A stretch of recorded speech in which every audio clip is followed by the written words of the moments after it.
ముందుగా తండ్రి అయిన దేవాదేవునికి నా హృదయపూర్వక వందనాలు. అలాగే చేరువచ్చిన మీ అందరికీ కూడా ప్రభు పేరిట వందనాలండి. ఒక చిన్న ప్రార్థన చేసుకుందాం. మహాపరిశుద్ధుడా, మహోన్నతుడా, సర్వోన్నతుడా, సర్వ సృష్టికర్తమైనటువంటి మా ప్రియ పరలోకపు కన్న తండ్రి దేవా, మీ ఘనమైన నామమునకు తండ్రి లెక్కింపలేని స్తుతులు స్తోత్రములు దేవా. మరి గడిచిన కాలం అంతటిలో దేవా మీ కృప మాపై ఉంచి మమ్మల్ని అందరినీ కూడా తండ్రి క్షేమంగా కాచి కాపాడుతూ రక్షిస్తూ సజీవులుగా ఉంచినందుకు తండ్రి వందనాలు, స్తుతులు స్తోత్రములు తండ్రి. మరి పరిశుద్ధ దినాన్ని ఉదయకాల సమయంలో మీ సన్నిధిలో మేమందరం కూడా తండ్రి సమకూర్చబడి మిమ్మల్ని స్తుతించుకునేటువంటి గొప్పదైన భాగ్యాన్ని మాకు ఇచ్చినందుకు వందనాలయ్యా. స్తుతులు స్తోత్రములు చెల్లించుకుంటున్నాం ప్రభువా. దేవా, మా జీవితాలలో ఏమి ఎదురైనప్పటికీ కూడా మా జీవితంలో ఆరాధన దూరం అయిపోకూడదు తండ్రి. మీతో సహవాసం మేము మర్చిపోకూడదు తండ్రి. క్రీస్తు యొక్క రక్తాన్ని చేత కడగబడినటువంటి మేము మరలా పాపం అనేటువంటి మరకలను అంటించుకోకుండా తండ్రి అదే విధమైనటువంటి జీవితాన్ని, పరిశుద్ధమైన జీవితాన్ని చివరి వరకు కొనసాగించాలంటే మీ సన్నిధి కాంతి మాపై ప్రకాశిస్తూనే ఉండాలి తండ్రి. దేవా, అటువంటి గొప్పదైన ధన్యతను మాకు ఇచ్చినందుకు వందనాలు, స్తుతులు స్తోత్రములు తండ్రి. ఇంతవరకు పాటలతో మీ బిడ్డలు మిమ్మల్ని మహింపరిచారు తండ్రి. ముఖ్య సమయంలోనికి వెళ్తుండగా తండ్రి వాక్య సందేశం చెప్పుచున్నటువంటి నాకు సమయోచితమైన జ్ఞానాన్ని ఇవ్వండి. ముఖ్యంగా ఆత్మ సహాయంతో నడిపించండి. శక్తినివ్వండి, బలాన్ని ఇవ్వండి తండ్రి. తండ్రి, నా ప్రయాణంలో కాపుదలు ఇచ్చి తండ్రి మరి వాహనాన్ని కూడా అనుగ్రహించి ఎంతో సులభతరం చేశారు తండ్రి. ఆ మేలును బట్టి దేవా మీకు వందనాలు, కృతజ్ఞతలు చెల్లించుకుంటున్నాం తండ్రి. చేరువచ్చినటువంటి సంఘాన్ని జ్ఞాపకం చేసుకోనండి దేవా.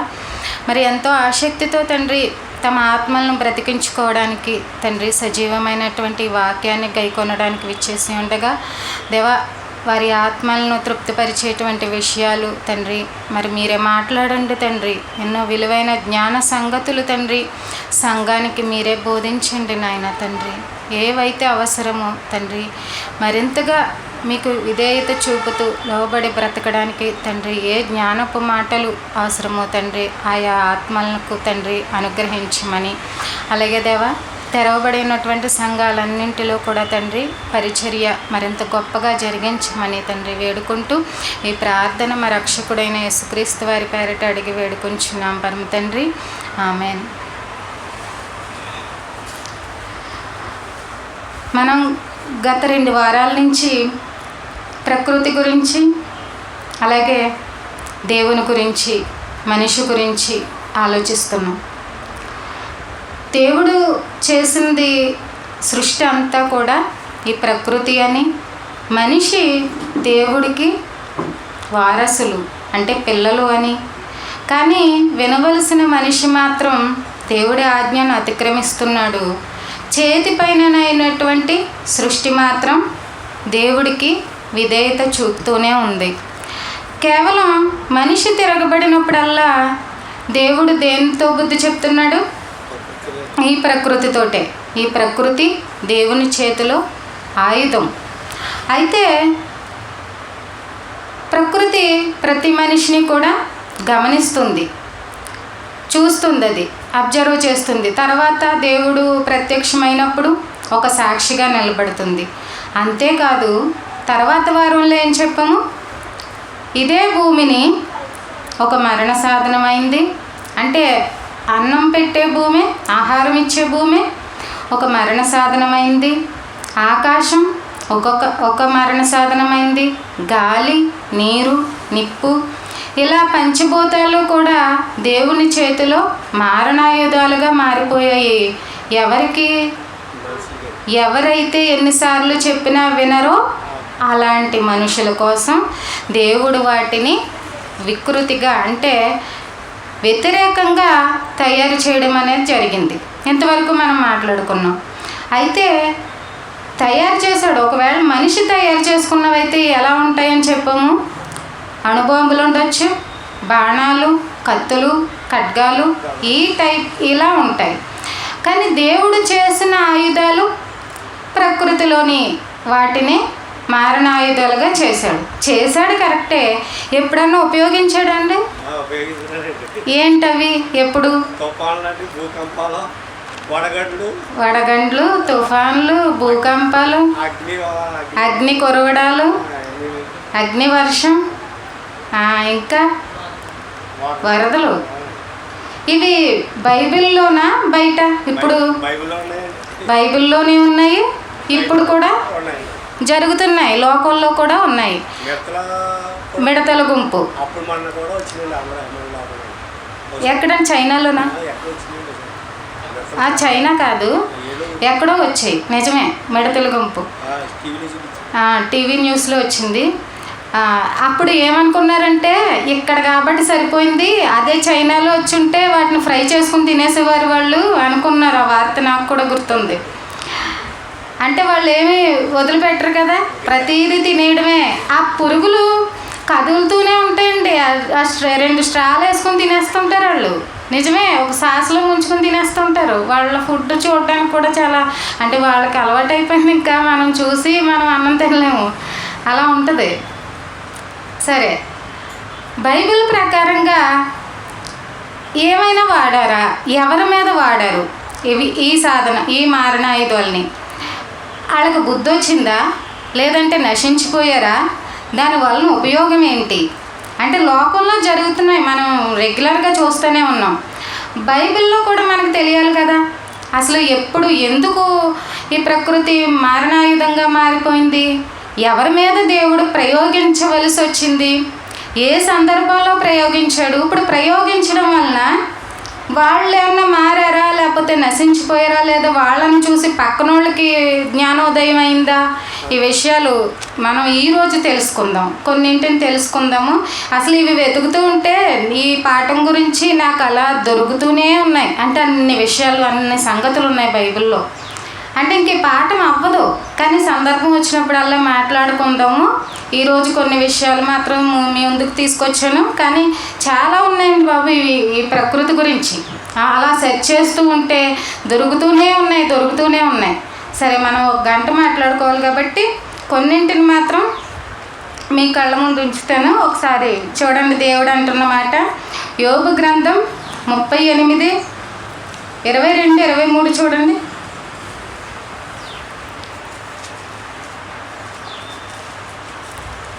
38వ అధ్యాయం 22, 23. నీవు హిమము యొక్క విధుల్లోనికి చొచ్చితివా? ఆపత్కాలము కొరకును, యుద్ధము కొరకును, యుద్ధ దినము కొరకును నేను దాచి ఉంచిన వడగండ్ల విధులను నీవు చూచితివా? ఇక్కడ 2 సిచ్యువేషన్స్ మన కళ్ళ ముందు ఉంచారు దేవుడు. ఒకటేంటంట, ఆపత్కాలం వచ్చినప్పుడు, ఆపత్కాలం కొరకు. రెండోది ఏంటంట, యుద్ధం కొరకు. అంటే ఒకటి ఆపద వచ్చినప్పుడు, 2 యుద్ధం వచ్చినప్పుడు ఏం వాడతాను, నేను ఏదో దాచాను, అవి ప్రయోగిస్తాను. అప్పుడు ఏం దాచాడంట? వడగండ్లు. ప్రపంచం ఏం దాస్తుంది? శత్రు దేశాలు దండెత్తినప్పుడు బాంబులు దాచినట్టు దేవుడు ఏం దాచాడంట? వడగండ్ల విధులను దాచాను. ఇవి ఎప్పుడు వాడతానో తెలుసా? ఆపత్కాలం వచ్చినప్పుడు. ఎవరికి ఆపత్కాలం వచ్చినప్పుడు? ఏ మనుషులకి? అందరికీ వస్తుంది కదా. మరి మాట విననోళ్ళకి, మాట విన్నోళ్ళకి కూడా వస్తుంది ఒక్కోసారి. అవునండి, ఇప్పుడు దేవుడు మాట వినేవాళ్ళు ఉంటారు, వాళ్ళకి రాదా ఆపద? కష్టం వస్తుంది. ఇప్పుడు మాట వినని వాళ్ళు ఉంటారు, వాళ్ళకి కష్టాలు ఉంటాయి. ఇద్దరికీ ఉంటాయి. కష్ట నష్టాలు లేని జీవితమే లేదు. అయితే ఆపద వచ్చినప్పుడు వడగండ్లు వాడతాను. ఇప్పుడు వాళ్ళకి రావచ్చు, వీళ్ళకి రావచ్చు. ఈ వడగండ్లు ఎలా వాడతారు దేవుడు? అదొక ప్రశ్న. యుద్ధం వస్తుంది, అప్పుడు యుద్ధకాలం కదా. యుద్ధంలో 2 పార్టీలు ఉంటాయి. ఒక ప్రతిపక్షం ఒకటి, ఇంకొకటి దేవుడికి అనుకూలంగా ఉన్నవాళ్ళు ఒకటి, విరోధంగా ఉన్నవాళ్ళు ఒకటి. ఇక్కడ వడగండ్లు వాడతా అన్నారు. ఇక్కడ ఎలా వాడాలి మరి? వీళ్ళని రక్షిస్తూనే వాళ్ళని నశింప చేయాలి. అలాగే ఇక్కడ ఈ దేవుడి పిల్లలకు వచ్చిన ఆపదను తప్పిస్తూనే విరోధులుగా ఉన్న వాళ్ళ పని పట్టాలి. ఏం జరిగింది ఆ రెండు సందర్భాల్లో ఒకసారి చూపిస్తాను చూడండి. నిర్గమకాండం 9వ అధ్యాయం 23 నుంచి 26 వరకు చదవండి. నిర్గమకాండం 9. మోషే తన కర్రను ఆకాశం వైపు ఎత్తినప్పుడు యెహోవా ఉరుములను వడగండ్లను కలగజేయగా పిడుగులు భూమి మీద పడుచుండెను. యెహోవా ఐగుప్తు దేశం మీద వడగండ్లు కురిపించెను. అలాగు వడగండ్లతో కలిపిన పిడుగులను బహుబలమైన వాయను ఐగుప్తు దేశం అంతటను అది రాజ్యమైనది మొదలుకొని ఎన్నడూను అట్టివి కలగలేదు. ఆ వడగండ్లు ఐగుప్తు దేశం అంతటా మనుషులనేమి జంతువులనేమి బయటనున్నది యావత్తును నశింపచేసెను. వడగండ్లు పొలములోని ప్రతి కూరను చెడగొట్టెను, పొలములోని ప్రతి చెట్టును విరగొట్టెను. అయితే ఇశ్రాయేలీలున్న గోషేను దేశంలో మాత్రము వడగండ్లు పడలేదు. చాలమ్మా. ఇక్కడ చూసారా ఏంటి ఆయుధం ఏంటి ఇక్కడ వాడింది? వడగండ్లు ఇక్కడ ఆపత్కాలం కొరకు వాడుతానన్నారు కదా. ఇంతకీ ఇప్పుడు ఆపద వచ్చింది ఎవరికి? ఐగుప్తీయులుగా. ఐగుప్తు దేశంలో ఫరో బాగానే ఉన్నాడు కదండి. ఫరో అంటే దుర్మార్గంగా ఉన్నాడు కానీ ఆపద కాదు వాళ్ళది. ఈ ఇశ్రాయేలు ప్రజల్ని బానిసలుగా చేసుకొని పరిపాలిస్తున్నాడు. అంటే దుర్మార్గత ఉంది కానీ ఆపదలో ఉన్న ప్రజలు ఎవరు ఇక్కడ? అది ఇక్కడ నలిగిపోతున్న వాళ్ళు ఎవరు? ఫరో రాజు కింద. అది మోషే ఇశ్రాయేలు ప్రజలు బాధలు అనుభవిస్తున్నారు, హింసలకి గురవుతున్నారు. ఇప్పుడు ఈ ప్రజలందరూ మోషేకి మొరపెడితే మోషే ఏం చేశాడు? దేవుడికి మొరపెట్టాడు. అయితే ఫరో అంత ఈజీగా ఏం మారలేదు. ఎన్ని అద్భుతాలు జరిగాయి అక్కడ ఆ దేశం నుంచి బయటికి రావడానికి? 10 జరిగాయి. ఇది ఒకటి, వడగండ్లు అనేది ఒకటి. అయితే ఇక్కడ ఏం జరిగిందంట? మోషే గారు దేవుడిని ప్రార్థిస్తే దేవుడు ఏం చెప్తున్నారంటే నీ కర్రని ఆకాశం వైపు ఎత్తి చూపించినప్పుడు ఏం పడతాయి? ఆకాశం నుంచి వడగండ్లు పడతాయి అని చెప్పగా మోషే ఆ ప్రకారమే వెళ్ళి చెప్పాడు. ఇప్పుడు ఫరోని చంపాలంటే దేవుడు ఇన్ని సూచన చేయాలండి? లేదు. కానీ ఎందుకు చేశాడంటే, ఎందుకు అలా కొద్దిగా సాగదీస్తున్నాడంటే తెలియాలి. దేవుని మహిమ ఏంటో ఈ ప్రజలకి తెలియాలి, అటు ఫరోకి తెలియాలి. కాబట్టి ఎంత కఠినమైపోతే అయిపోయినాయి. దేవుడి యొక్క మహిమ అంతగా ప్రబలం అవ్వాలి అక్కడ. ఆ యొక్క మహిమ ప్రకారంగా చుట్టుపక్కల ప్రాంతాలకి దేవుడి యొక్క కీర్తి ఏంటో మహిమ ఏంటో వ్యాప్తి చెందాలి. ఇది దేవుడి యొక్క ఆలోచన. అలా జరుగుతున్నప్పుడు అక్కడ వడగండ్లు కురిస్తే ఆ వడగండ్లు ఏం చేసాయంట? ఐగుప్తు దేశం అంతటా కురిసేసాయంట. అప్పుడు ఐగుప్తు దేశం అంతటా వడగండ్లు కురిసినప్పుడు ఏం జరిగింది? కూర చెట్లన్నీ పాడైపోయాయి. అంటే తినడానికి పనికొచ్చేవన్నీ కూడా పాడైపోయాయి. తర్వాత మనుషులు చచ్చారు, కొంతమంది జంతువులు బయటనున్న ఐగుప్తు దేశంలో ఉన్న కొంతమంది మనుషులు చనిపోయారు, జంతువులు చనిపోయారు. యావత్తును అంటే ఐగుప్తు దేశం సర్వనాశనం అయిపోయింది. కానీ ఎక్కడో కురవలేదంట. మళ్ళీ ఎక్కడ కురవలేదు? ఇశ్రాయేలీలు కాపురమున్న అది వాళ్ళ నివాసం ఉన్న గోషేను దేశంలో మాత్రం వడగళ్ళు పడలేదు. అంటే ఇప్పుడు ఆపత్కాలంలో దేవుడు వాడిన వాయుధం వడగండ్లు ఒక పక్క ఐగుప్తు దేశాన్ని నాశనం చేస్తూనే వాళ్ళకి తినడానికి కూర మొక్కలు కానీ వాళ్ళ యొక్క పశువులు కానీ తినడానికి ఆహారం కానీ పనికి రాకుండా కొంతమంది మనుషులు నశింపచేస్తూ వాళ్ళని నశింపచేస్తూ ఇక్కడున్న ఈ ప్రాంతాన్ని సురక్షితంగా ఉంచాడు.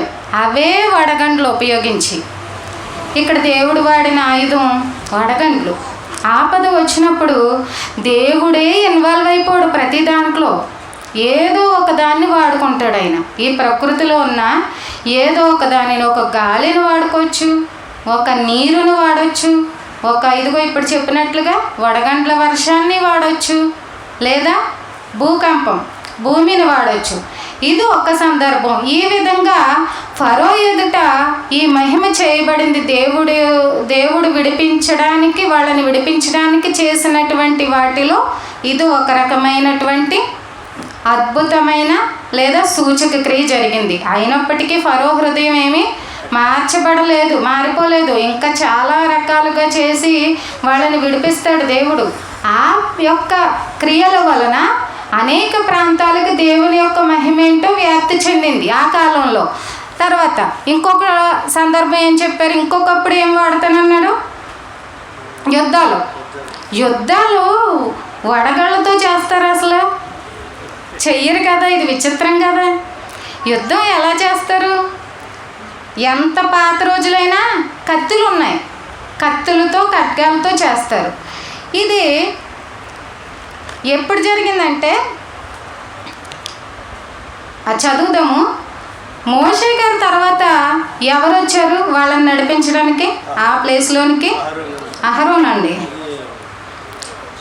యెహోషువ, అవును కదా. మోషే గారి ప్లేస్లోనికి ఆ ప్రజలను నడిపించడానికి యెహోషువ గారు వచ్చారు. అంటే కనానుకు దగ్గరికి వెళ్ళిపోయారు, కానీ మోషే గారు చనిపోతారు. ఇప్పుడు ఆ బాధ్యత ఎవరు తీసుకున్నారు? ఎవరు నిలబెట్టారు? దేవుడే చెప్తారు యెహోషువ నిలబడాలని. ఆ ప్రకారంగా మోషే గారు ఆయన నిలబెట్టి వెళ్ళిపోతారు. ఇప్పుడు యెహోషువ ఏం చేయాలి?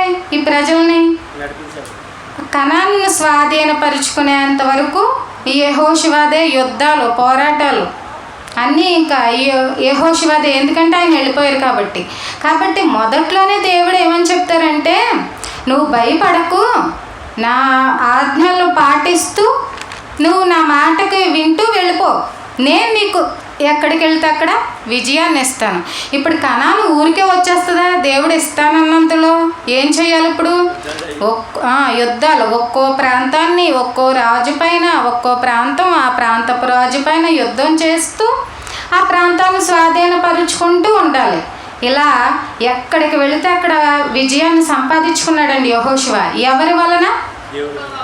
దేవుడు తోడుగా ఉండబట్టి, దేవుడితో నడుస్తున్నాడు కాబట్టి, దేవుడిని ఆరాధిస్తున్నాడు కాబట్టి, దేవుడు అండగా ఉండడం వలన ప్రతి దేశాన్ని కూడా, ప్రతి ప్రాంతాన్ని, ఒక్కొక్క భూభాగాన్ని కనానులో ఉన్న ఒక్కొక్క దాన్ని జయించుకుంటూ వెళ్ళిపోయేసరికి ఒకానొక ప్లేస్కి వెళ్ళిన తర్వాత, ఒకానొక చోటుకి వెళ్ళిన తర్వాత 5 రాజులు ఒకటైపోయారు.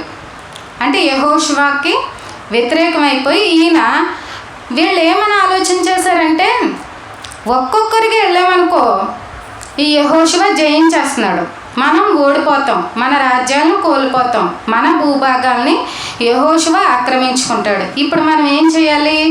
ఒకళ్ళు చెయ్యి ఒకళ్ళు కలుపుకొని మన 5 కలిపి మూకుమ్ముడిగా ఒక్కటిగా మన 5 సైన్యం కలిపి యెహోషువపై దండెత్తి వెళితే ఇప్పుడు ఎవరు ఓడిపోతారు? యెహోషువ ఓడిపోతాడు కదండి. ఎందుకంటే ఈయన ఒక్కడే, అక్కడ ఎంతమంది రాజులు? 5. ఈయనది ఒక్క సైన్యమే, అక్కడ ఎంతమంది? 5 పార్టీల సైనికులు, 5 రాజుల వెనకున్న సైన్యం. ఇలా కుట్ర పన్ని వాళ్ళ 5 రాజులు ఒక్కటైపోతారు, ఇతను ఒక్కడు ఒక్కటైపోతాడు. ఇప్పుడు భయం కలుగుద్దా లేదా? అప్పుడు యెహోషువ దేవుడికి ప్రార్థన చేశాడు. ఎందుకంటే నా బలం సరిపోదు, ఇంకా నేను యుద్ధం చేయలేను అంటే. కామన్గా మనిషి అదే కదా ఆలోచిస్తాడు. ఎందుకంటే అవతల వాళ్ళ బలగం ఎక్కువైపోయింది. ఇప్పుడు ఈ 5 రాజులు ఒకటైపోయారు, నేను ఒక్కడిని అయిపోయాను. ఇప్పుడు ఏం చేయాలి ప్రభువా? నేను ఎలా వెళ్ళాలి? మరి నేను ఎలా జయించాలి అంటే దేవుడు ఒక అద్భుతమైన మార్గాన్ని చూపించాడు. ఇప్పుడు చదువుదాం చూడండి. యెహోషువ 10:11.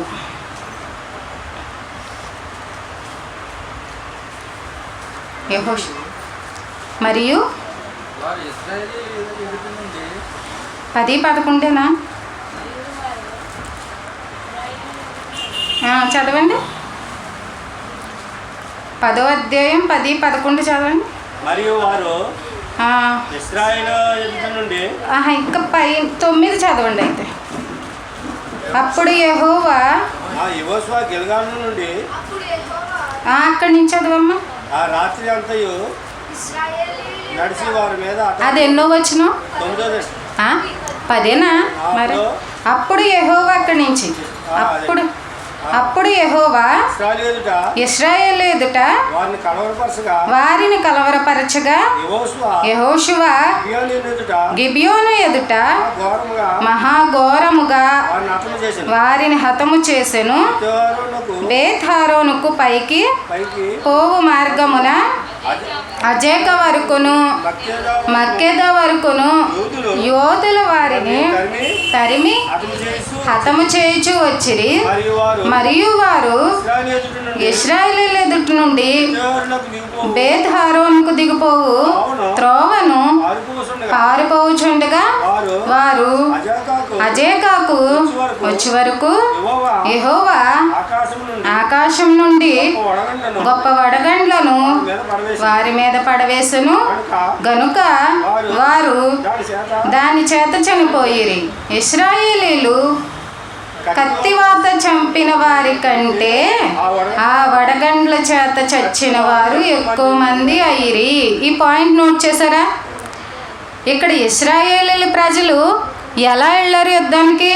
ఆ 5 రాజుల మీద. అదే మనం ఇక్కడ చదివాం కదా, ఆ పైన ఉంటుంది. ఇది స్టార్టింగ్ నుంచి చదివితే 5 రాజులు తెలిసిపోతారు. ఇప్పుడు వద్దులేండి. ఈ 5 రాజుల మీదకి ఎలా వెళ్ళారు వీళ్ళు ఇశ్రాయేలీయుల ప్రజలు? యెహోషువ. ఎలా వెళ్ళారు? కత్తి యుద్ధానికి వెళ్ళారు. వాళ్ళు ఎలా వస్తారు? వాళ్ళు కూడా అంతే. 5 రాజులు వాళ్ళ సైన్యం కత్తులతో వచ్చారు. కానీ ఇక్కడ దేవుడు వెళ్ళమని చెప్పిన తర్వాత యెహోషువ ధైర్యంగా యుద్ధానికి వెళ్ళిన తర్వాత యుద్ధం చేసింది ఎవరో చెప్పండి ఇక్కడ? అది ఇక్కడ యుద్ధం చేసింది యెహోషువ కాదు, ఇశ్రాయేలు ప్రజలు కాదు. వాళ్ళు చచ్చే వరకు ఏం కురిపించాడంట? వడగండ్లు కురిపించి ఆ 5 రాజుల్ని వారి సైన్యాన్ని నశింపచేసింది దేవుడు, ఈ ప్రజలు కాదు. అంటే వీళ్ళు కత్తితో చంపిన వాళ్ళ కంటే కూడా ఎవరు ఎక్కువ మంది ఉన్నారంట? వడగండ్ల చేత చచ్చిన వారు ఉన్నారు. ఇప్పుడు యుద్ధం చేసింది ఎవరు? దేవుడు. దేన్ని వాడుకుని యుద్ధం చేశారు? వడగండ్లనే ఒక ఆయుధాన్ని వాడుకుని 5 ఇలా చేస్తే దేవుడు ఎంత అండగా వెనక నిలబడితే 5 రాజులేంటి? 10 మంది రాజులు అయిపోయి ఎవరు గెలుస్తారు? యెహోషువ గెలుస్తారు. ఎందుకంటే యెహోషువ వెనక ఉన్నది ఎవరు? దేవుడు. కాబట్టి మనకి కూడా ఒక్కొక్క టైంలో బలం సరిపోదు. శత్రువుతో యుద్ధం చేయవలసి వచ్చినప్పుడు, శ్రమల్లో శోధనలో కృంగిపోయినప్పుడు, ఎక్కువగా కష్టాలలో మానసిక ఒత్తిడి పెరిగిపోయినప్పుడు మనం కూడా యుద్ధం చేయడానికి బలహీనమవుతాము, భయపడతాము. అటువంటప్పుడు మనం ఏం చేయాలి మరి గెలవాలంటే? ఖచ్చితంగా దేవుడి సహాయం కోసం ప్రార్థన చేయవలసిందే. ఆయన ఏదో ఒక ఆయుధాన్ని వాడతాడండి. అది అవతల వాళ్ళని పడగొట్టాలి, మనల్ని రక్షించే విధంగా. ఇదిగో ఇక్కడ ఈ 2 సందర్భాల్లో ఆయన వాడిన విధంగా మన పక్షాన్ని మనకు అండగా నిలబడడం కోసం ఏదో ఒక ఆయుధాన్ని ఏదో ఒక రకంగా ఎలా వీలుగా ఎప్పుడు ఎవరి ద్వారా వాడాలో అలా వాడతారు. మొత్తానికి ఎవరు క్రైస్తవులు ఓడిపోరు అంటే కారణం ఏంటంటే అండగా దేవుడు ఉన్నాడు. కాబట్టి ఇక్కడ కూడా యెహోషువ ఒక్క దెబ్బకు పనిచేయడు. మరి దేవుడు యుద్ధం చెయ్యకపోతే కానీ గెలిచేసాడంటే కారణం దేవుడు అక్కడ ఇన్వాల్వ్ అయ్యాడు. ఎందుకంటే యెహోషువ బలం, యెహోషువ ప్రజల యొక్క బలం సరిపోదు అక్కడ. కాబట్టి దేవుడు తన యొక్క బలాన్ని ఇచ్చి తన యొక్క ఆయుధాన్ని వాళ్ళపై ఎక్కుపెట్టి ఆ ప్రజలపై విజయాన్ని సంపాదించి పెట్టారు. తద్వారా దేవుడి ద్వారా యెహోషువ అనే ఆయన విజయాన్ని పొందడం జరిగింది. అయితే ఇక్కడ వరకు బాగానే ఉంది. ఇప్పుడు ఇంకొక దాని గురించి చూద్దాం. ఇంకా ఈ వడగండ్ల గురించే, వర్షాల గురించే చాలా ఉన్నాయి, కానీ ఒక్కొక్కటి 2-3 చూద్దాం. గాలి ఉంది. గాలి పెనుగాలిగా మారినప్పుడు ఎంత శక్తివంతంగా మారుతుంది? అది మామూలుగా ఉండదు. అదే ముందు చెప్పుకొని వదిలేసాం అంతే, కానీ ఎక్కడ ప్రయోగించబడింది అనేది ఈరోజు మాట్లాడుకుంటున్నాం. ఇదే గాలి చేత దేవుడు ఎంత శక్తివంతంగా అక్కడ కార్యం జరిగించాడో, ఎలా ఆ యొక్క మనిషికి వాళ్ళకి ఎలాంటి జ్ఞానోదయాన్ని కలగజేశాడో ఒకసారి అది కూడా చూసినట్లయితే మొదటి రాజులు 19:4-5 దాని నుంచి కూడా మనకి ఎంతో ధైర్యం చెప్తున్నాడు దేవుడు. 19వ అధ్యాయం 4-5 చూడండి. తాను ఒక దిన ప్రయాణము అరణ్యంలోనికి పోయి యొక్క బదరీ వృక్షము క్రింద కూర్చుండి మరణాపేక్ష గలవాడై, యెహోవా నా పితరుల కంటే నేను ఎక్కువ వాడను కాను, ఇంత మట్టుకు చాలును, నా ప్రాణము తీసుకొనుమని ప్రార్థన చేశాను. ఆగండి, ఇక్కడ ఎవరు వెళ్ళిపోయారు? ప్రయాణం చేస్తూ ఎవరు వెళ్ళారో అర్థమైంది. ఇక్కడ ఏలియా గారు ఒక అరణ్యంలోనికి వెళ్ళిపోయి ఒక బద్రీ వృక్షం క్రింద కూర్చుని మరణాపేక్ష గలవాడే. అంటే ఏమనిపిస్తుంది అతనికి? ఇప్పుడు చనిపోవాలనిపిస్తుంది. ఎందుకని? ఎవరి వలన చనిపోవాలనిపిస్తుంది? యెజబేలు వలన. అంటే యెజబేలుకి భయపడిపోయేంత చిన్నోడంటే చిన్నోడేం కాదండి, ఈయన చాలా గొప్ప ప్రవక్త. కానీ ఒక్కొక్కసారి విశ్వాసంలో పరిగెట్టే కొలది, దెబ్బ తగిలే కొలది, పరిగెడుతూనే ఉండే కొలది, దెబ్బ తగులుతూనే ఉండే కొలది మనిషికి ఆయాసం వస్తుంది. ఎందుకు వచ్చిన పోరాటం, ఎందుకు వచ్చిన బ్రతుకు, ఏం విశ్వాసము, ఏం శోధనలు, ఏం శ్రమలు అని ఒత్తిడికి ఎక్కువ భరించలేనంత ఒత్తిడికి గురైనప్పుడు మనిషికి లాస్ట్ స్టేజ్కి వెళ్ళిపోయేసరికి చచ్చిపోలే అనిపిస్తుంది. ఇక్కడ ఏలియా గారు కూడా మరణాపేక్ష అంటే అతనికి అనిపించేసిందంటే ఏమని, ఇంక నా వల్ల కాదు ప్రభువా, ఇంక నేను పరిగెట్టలేను, నా ప్రాణం తీసేసుకో. యెజబేలు గురించా? ఇప్పుడు దేవుడు ఏం చేయాలంటే యెజబేలు అనే ఒక ఆమె దుర్మార్గురాలే. ఎందుకంటే ఈయన భయంలో ఒక న్యాయం ఉందిలేండి. ఎందుకంటే అప్పటికే చాలామంది ప్రవక్తల్ని ఆమె చంపేసింది. ఈయన అనుకుంటున్నారు ఇంక నేను ఒక్కడనే ఉన్నానని పరిగెట్టుకుని ఒక కొండ దగ్గరకు వచ్చి అక్కడ ఒక రోజంతా ప్రయాణం చేసి ఒక వృక్షం కింద కూర్చుంటే అక్కడ ఒక దూత వచ్చి ఆహారం పెట్టి పలానా చోటుకి వెళ్ళంటది. ఆ పలానా చోటు ఏదంటే హోరేబు కొండ దగ్గరికి. ఎందుకంటే అక్కడ దేవుడు మాట్లాడతారు, దేవుడి యొక్క సమాధానం నువ్వు వింటావు అని ఆ దూత చెప్పినప్పుడు అక్కడికి వెళ్తాడు. అక్కడ దేవుడు చూడండి ఎలా మాట్లాడుతున్నా, ఒక గాలి ద్వారా ఎంత మంచి సంకేతాన్ని చెప్తున్నాడో చూద్దాం. 9, 10, 11 రండి. సారి అచ్చట ఉన్న ఒక గుహలో చేరి బస చేసెను. యెహోవా వాక్కు అతనికి ప్రత్యక్షమై, ఏలియా ఇచ్చట నీవేమి చేయుచున్నావని అతన్ని అడుగగా, అతడు ఇశ్రాయేలీయుల వారు నీ నిబంధనను త్రోసివేసి నీ బలిపీఠములను పడగొట్టి నీ ప్రవక్తలను ఖడ్గము చేత హతము చేసిరి. సైన్యములకు అధిపతియు దేవుడునగు యెహోవా కొరకు మహారోషము గలవాడనై నేను ఒకడిని మాత్రమే మిగిలి ఉండగా వారు నా ప్రాణమును కూడా తీసివేయుటకై చూచుచున్నారని మనవి చేసెను. అందుకైన నీవు పోయి పర్వతం మీద యెహోవా సముఖమందు నిలిచి ఉండమని సెలవిచ్చాను. అంతటా యెహోవా ఆ వైపున సంచరింపగా బలమైన పెనుగాలి లేచెను.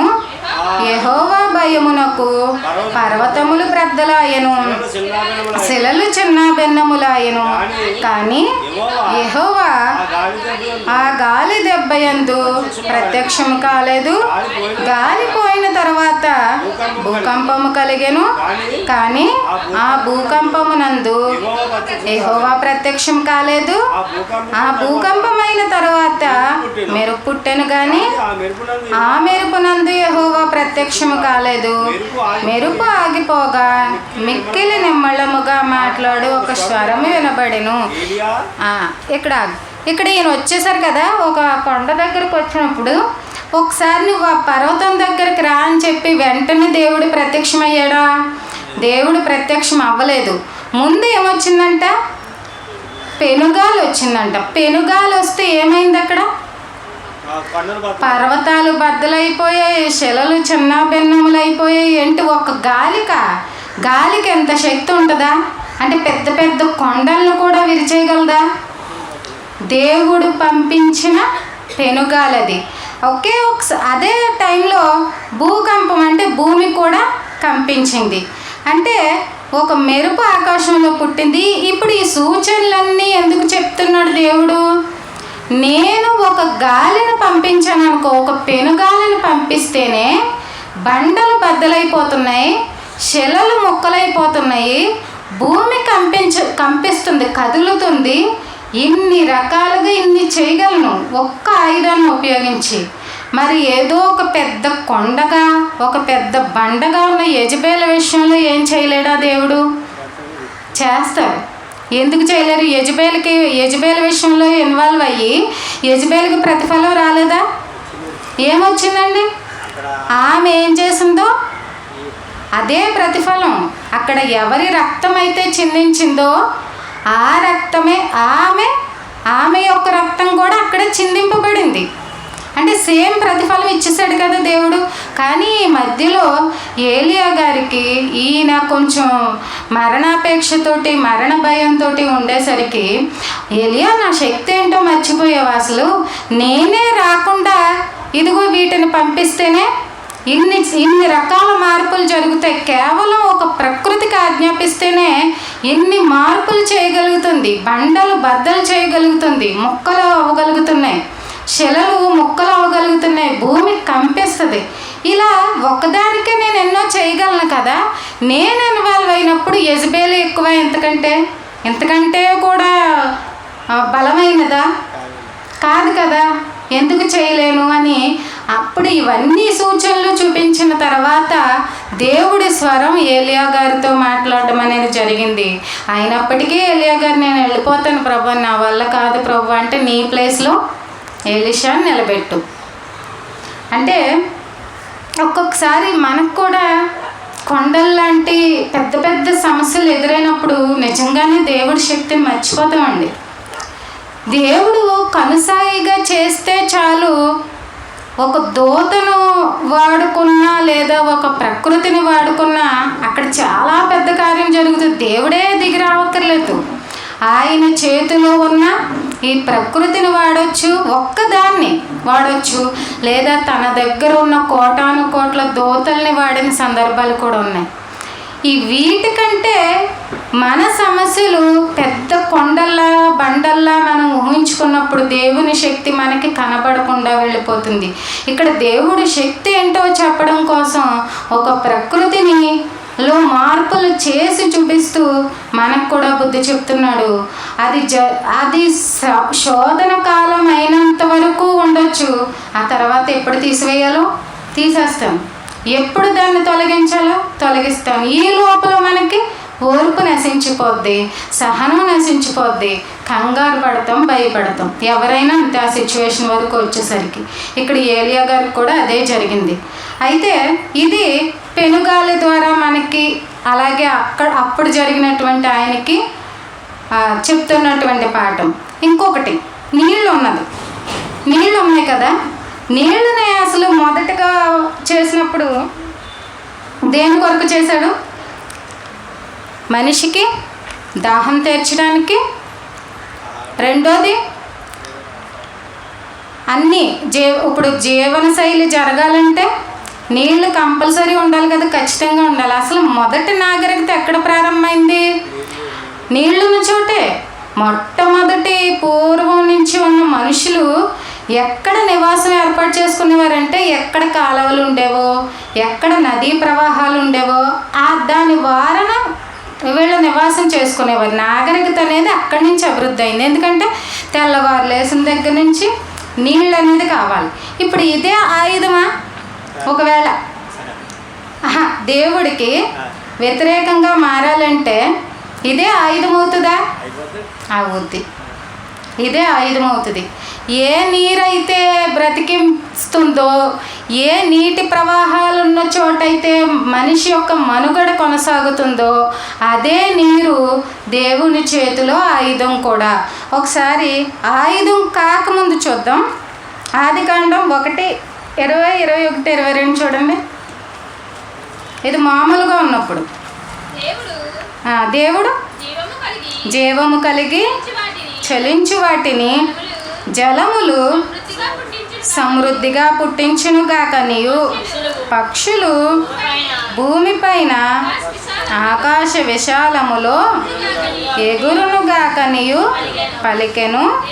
దేవుడు జలములలో వాటి వాటి జాతి ప్రకారము జలములు సమృద్ధిగా పుట్టించిన మహామత్స్యములను జీవము కలిగి చలించు వాటన్నింటినీ దాని జాతి ప్రకారము రెక్కలు గల ప్రతి పక్షిని సృజించెను.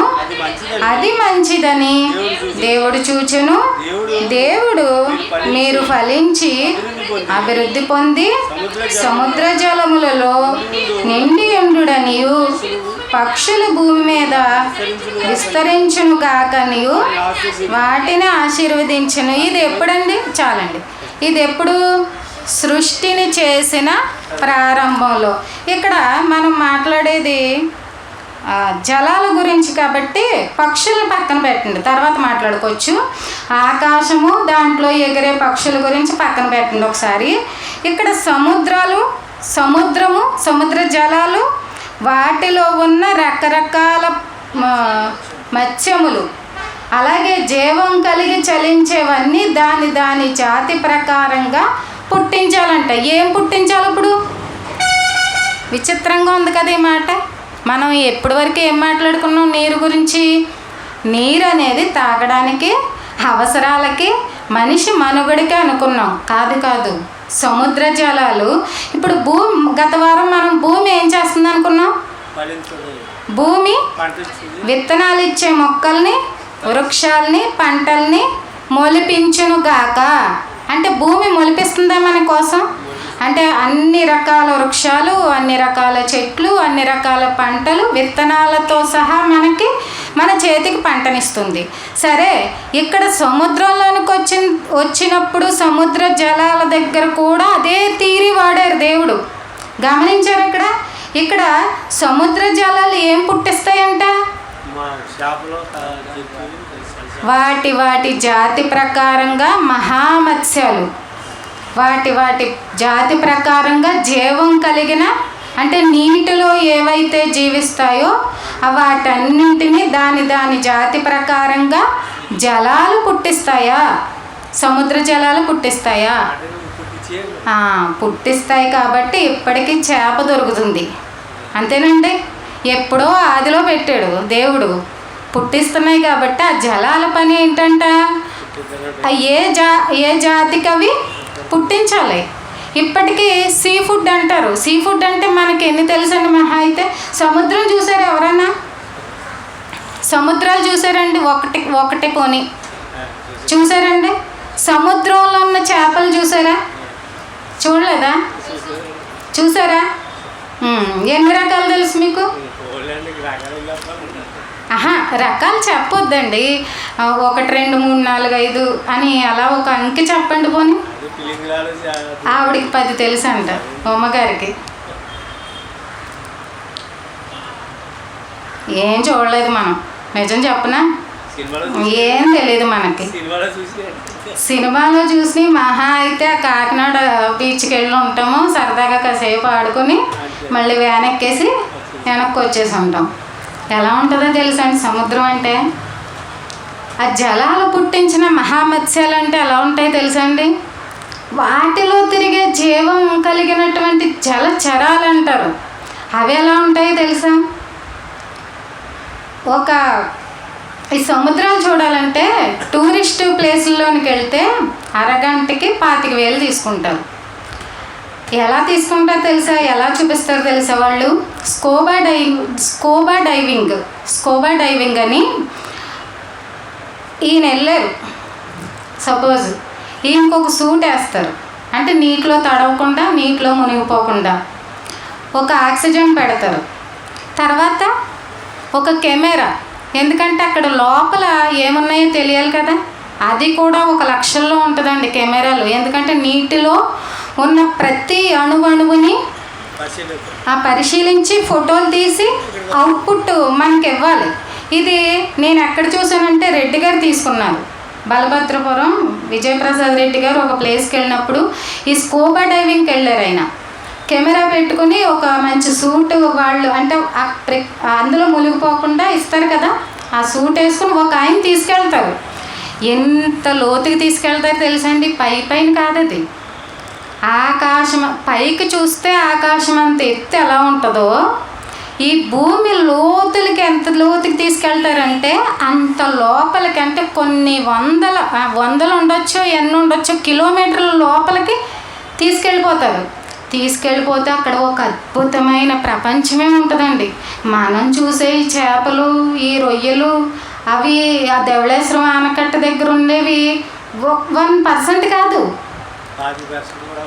1% కాదండి. అది మొత్తం సముద్ర ప్రపంచం. అయ్యి బాబు, ఇంత వింతైన ప్రపంచం ఉంటుందా? అందమైన చేపలు, రకరకాల చేపలు, రంగురంగుల చేపలు, అన్ని రకాల సైజులు. మళ్ళీ అలాగే అక్కడ కూడా కేవలం నీటిలోనే మొలిచే చిన్న మొక్కలు, వాటి పేర్లు ఏవో ఉంటాయి, గుర్తులేదు నాకు. వాటిని కొన్ని పదార్థాల్లో వాడి తింటారు కూడా, తినొచ్చు కూడా, చాలా మంచిదంట. అలాగే అక్కడ మనిషి అలా లోపలికి వెళ్ళిపోయి తిరుగుతున్నప్పుడు ఈ మనిషి చుట్టూనే తిరుగుతూ ఉంటాయి. ఎన్ని వందల రకాల చేపలు ఉంటాయో, ఎన్ని జలచరాలు, వాటి పేర్లు కూడా మనకు తెలియదు. అంత అందమైన ప్రపంచం. ఏంటి ఇంత భూమి లోపల పెట్టావా తండ్రి అంటే, ఇవి పుట్టించింది ఎవరు? ఇప్పుడు దేవుడే. సముద్రాలలో పుట్టించాలి అని ఆజ్ఞ పెట్టింది ఎవరికి? సముద్ర జలానికి. సముద్ర జలం పని ఏంటంటే వాటి జాతి ప్రకారంగా ఉంటుంది, మనిషినే మింగేస్తుంది, అంత పెద్దది. తిమింగలాలు ఉంటాయి. అంటే చాలా చిన్ని చేప నుంచి చాలా మనిషినే మింగేయగలిగే పెద్ద సైజు, పెద్ద తరహా ఒక చేప వరకు, మత్స్యం వరకు, మహామత్స్యం వరకు పుట్టించింది ఎవరు?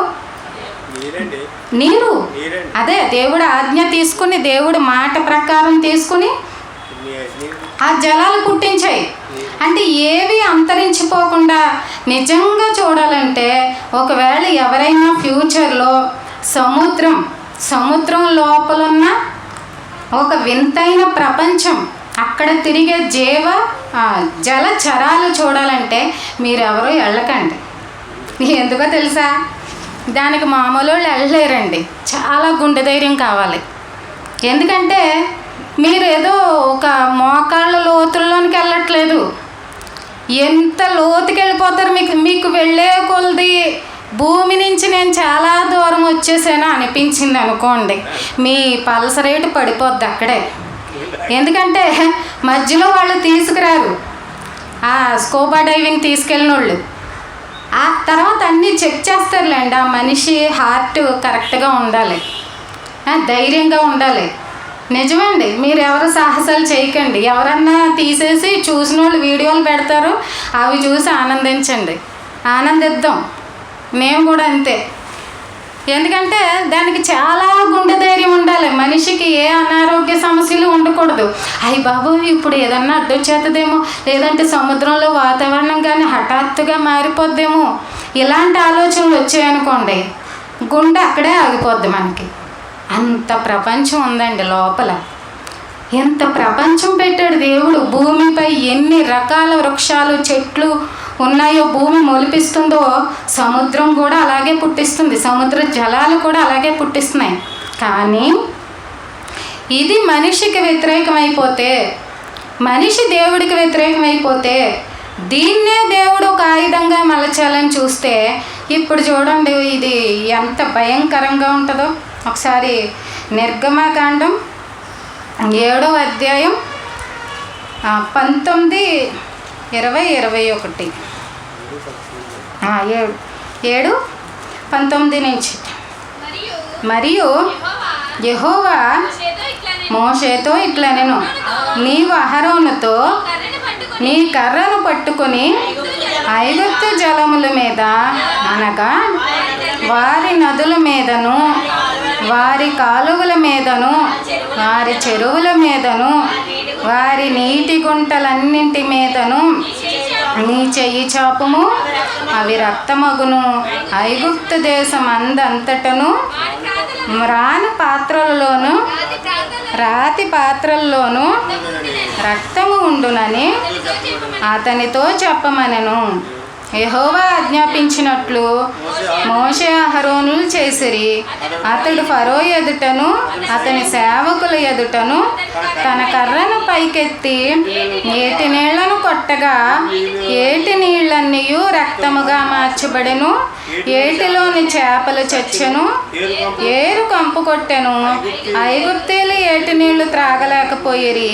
ఐగుప్తు దేశం అంతటా రక్తము ఉండెను. అబ్బా, ఇందాక విన్నప్పుడు ఎంత బాగుందండి సముద్రం, ఇప్పుడు ఎలా ఉంది? రక్తంగా మార్చేశాడు సముద్రంలో ఉన్న నీళ్ళన్నింటినీ. ఇది కూడా దేని కొరకు?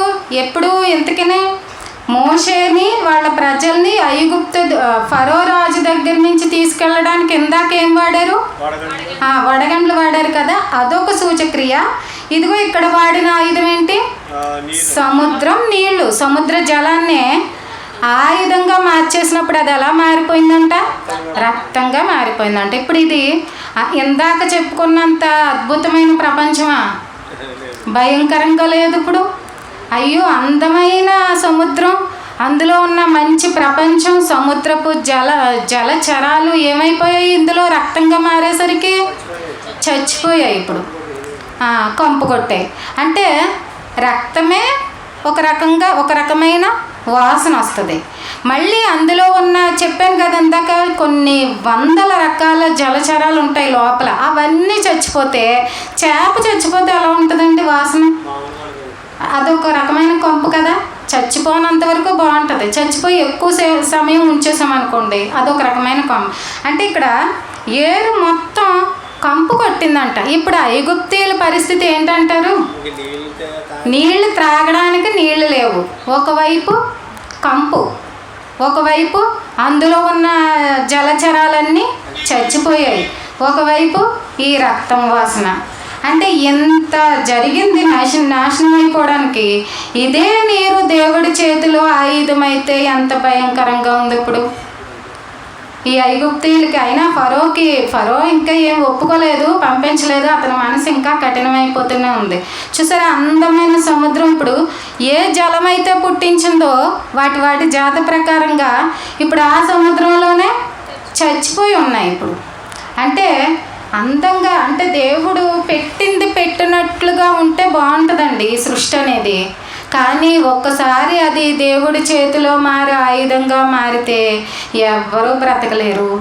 వాళ్ళు ఏం చేశారంటే, తాగడానికి నీళ్లు లేక వాటి పక్కన త్రవ్వుకుంటున్నారంట. ఆ మాట చదివాం మనం. తర్వాత ఉంటుందిలేండి.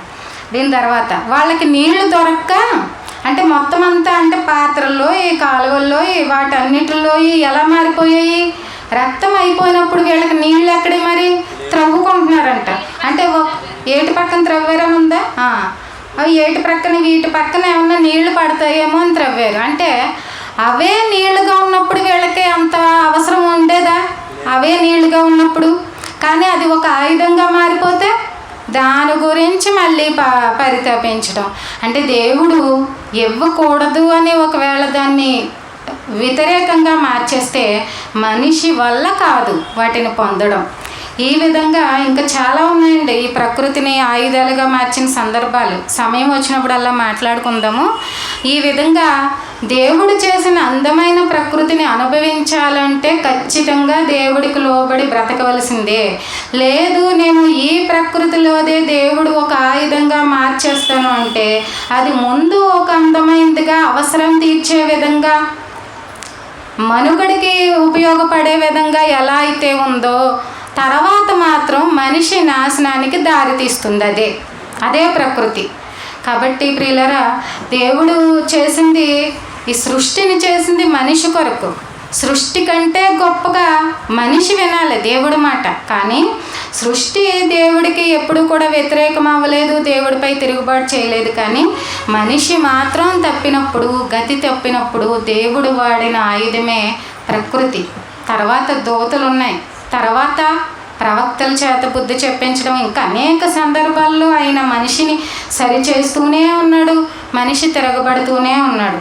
కాబట్టి ప్రతి ఒక్కరూ కూడా ప్రకృతి ఒడిలో చల్లగా హాయిగా ఉండాలి అంటే ఉన్నది ఉన్నట్లుగా మనం తీసుకోవాలి. అది మనపై తిరగబడిపోకూడదు, విరోధం అవ్వకూడదు. అంటే అందరూ కూడా దేవుడికి భయపడి, దేవుడికి లోబడుతూ, అయినా ఆయన చెప్పింది ఏముందండి? స్వార్థం కోసం చెప్పింది. ఏదైనా సరే మనిషి మేలు కొరకే. నీకు ఎదురొచ్చే సమస్య కూడా తొలగిపోతుంది దేవుడి కోసం నిలబడినప్పుడు.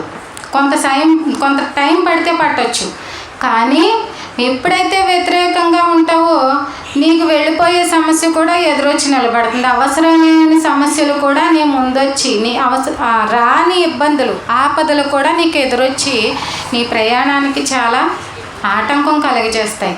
కాబట్టి మనకి ఎంత అవసరమండి? దేవుడిని శత్రువుగా చేసుకునే అంత అవసరమా? ఏం సాధించగలము?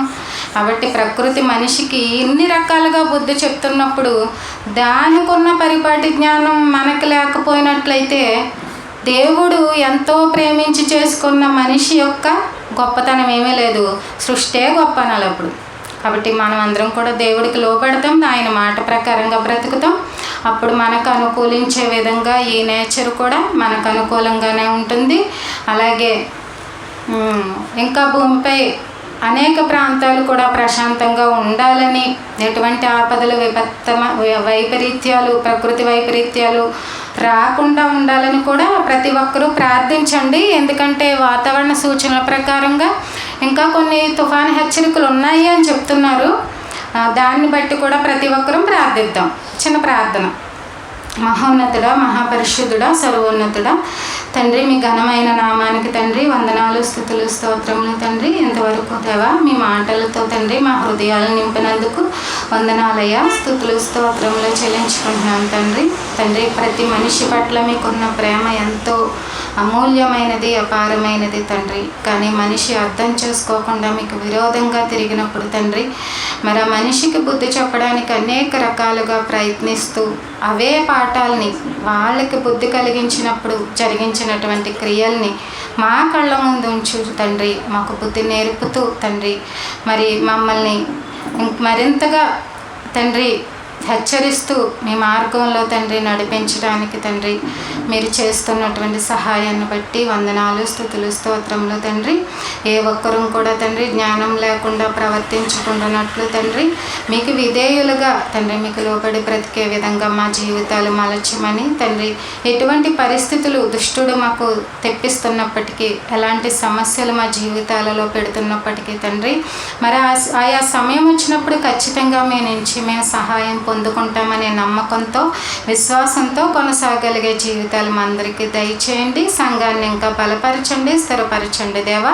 మీ మార్గంలో నడవడానికి ప్రతి ఒక్కరికి కూడా శక్తినివ్వండి, సమర్థతనివ్వమని తండ్రి వేడుకుంటూ ఈ ప్రార్థన మా ప్రభువును రక్షకుడునైన యేసుక్రీస్తు వారి పేరిట అడిగి వేడుకుంటున్నాం పరమ తండ్రి.